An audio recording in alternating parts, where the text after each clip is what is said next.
Well, hello. Welcome back. Please join me for story time with Ophelia Immune. And if you are properly hydrated and ready to make this kind of choice, cheers to you. I'm certain this will help me be really present in my own story and not skip over and lose track of the words that I wrote. But it's all just for story time. Ophelia Immune. Let's see where we left off. Oh, yeah. Oh, it's really funny. I didn't look ahead to see what the next chapter is called before I arranged myself. Next chapter. The Drunks.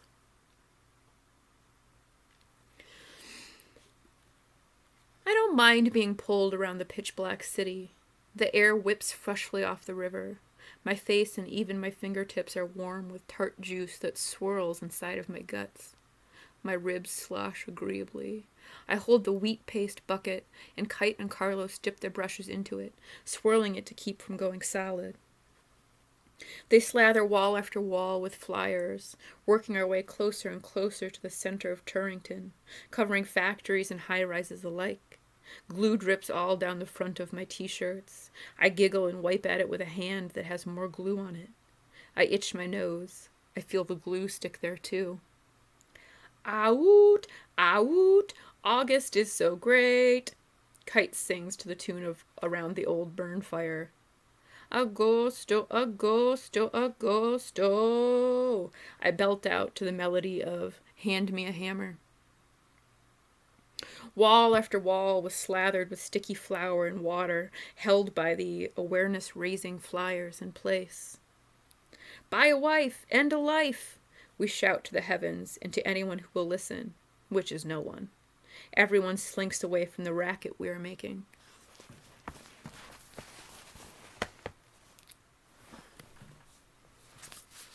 Yep, okay.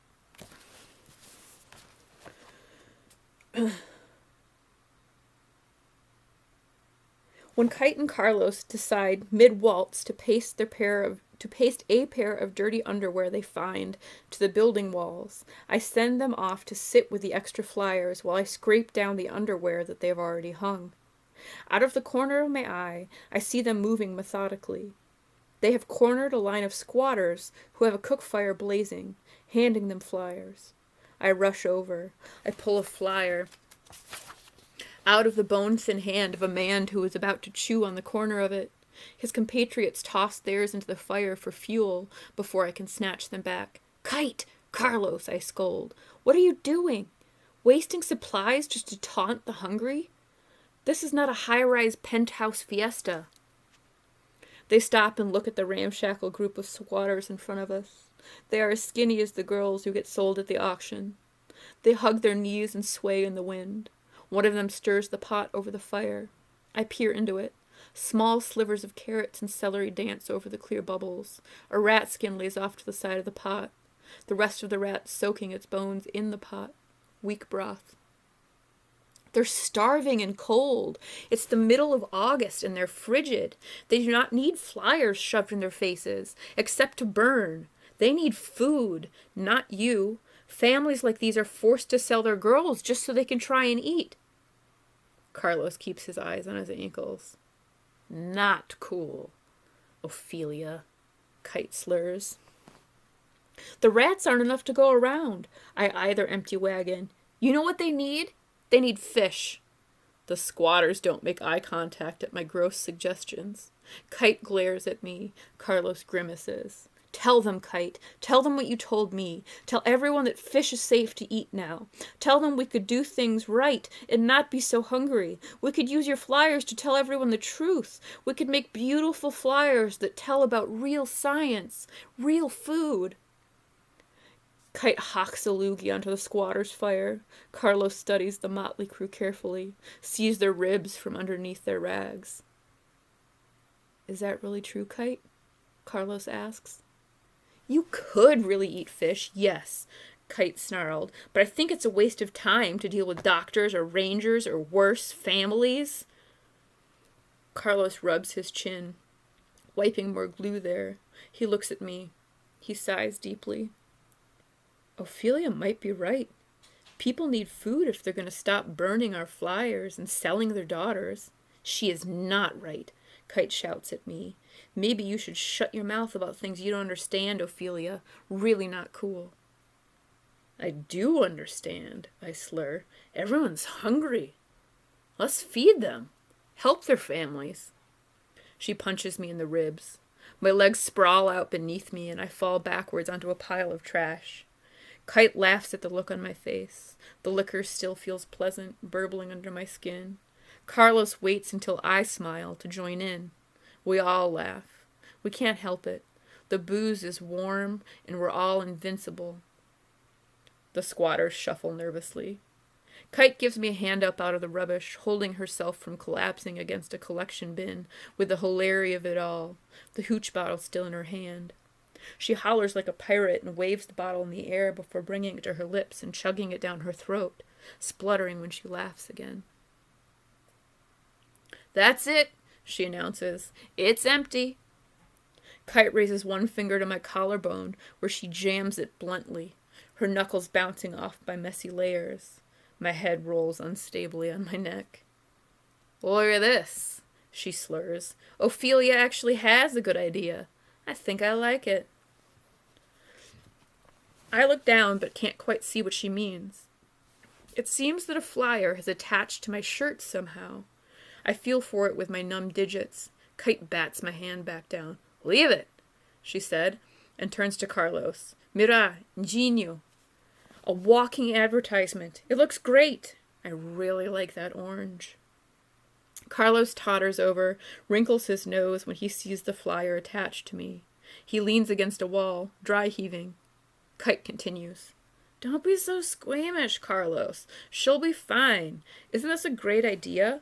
We need something that people can wear. Perfecto.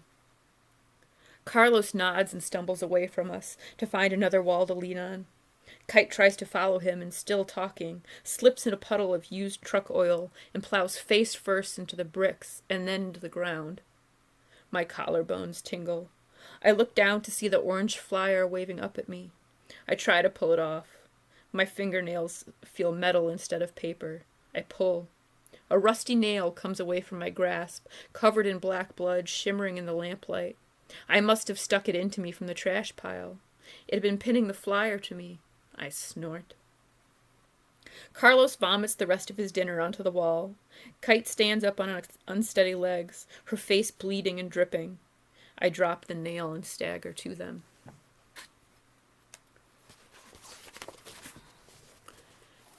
Carlos inches away from us along the bricks to his home, unable to face our gore while the world swirls around us. I rip off part of one of my shirts and hold it to Kite's face as a bandage. She holds it up in front of her eyes. Oh, piffle. She stands up and stumbles towards our apartment. My face doesn't even hurt. Of course I'm fine. She falls down into a dirty puddle full of bird droppings. I grimace and stand at her wet side. She lurches for me and clings to my arm. Batteries. We really need batteries, Ophelia. We need them. Tonight, right now. Otherwise, no radio shows in the morning. I steady her on her feet as she strokes her damp fingers down my neck. You'll go get batteries, Ophelia, so we can listen to the radio? Sure, of course I will. I stagger off in my own direction, leaving her behind, listening to her shouts of thank yous and other praises, some of them in flowery Spanish that inspire me further. I bow several more times, pretending that I have a cape, holding my hand to my heart and muttering dutifully, yes, batteries. Batteries for you, my friend. I follow the curve of the alley carefully, tripping along past rats, chewing on rotten potatoes, and a broken umbrella rolling in circles. It stops when one of its spires becomes stuck in the only dead zombie sprawled across the pavement. I find a trash can to use as a stool and prop it under a high-rise fire escape. The first time I climb on top of it to reach for the landing, I waver and then I crash onto my tailbone on the asphalt below. It tingles all the way up my vertebrae. I shook myself off and paid more attention to the space around me. Somber, but not sober. The walls spin away from me, so I avoid them and lock eyes on the metal grate above me. I wrap my sleeves around the mesh and pull myself up, careful not to tip off the ladders on my way up to the top floors. Many of the higher windows are not boarded, but just have thick curtains hiding their contents. Far enough from all the barking dogs, I select an apartment with deep yellow curtains and thrust my hand through the window. I moan loudly. I hear the telltale rush of the wakened occupants hurrying to shut themselves inside of a safe interior room. I smile. Even when drunk, it's like taking fresh fruit from a baby.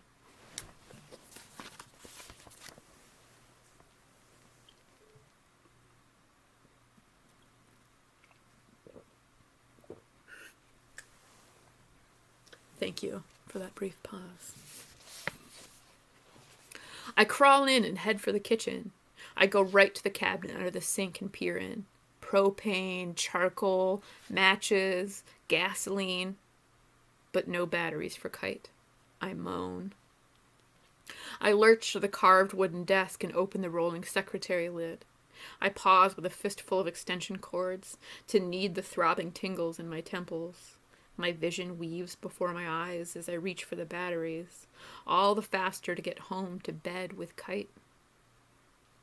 A floorboard creaks behind me. I turn and catch sight of a blur streaking towards my head, stumbling backwards and grabbing for my axe. I brace myself against the striped wallpaper and launch myself at this brave resident.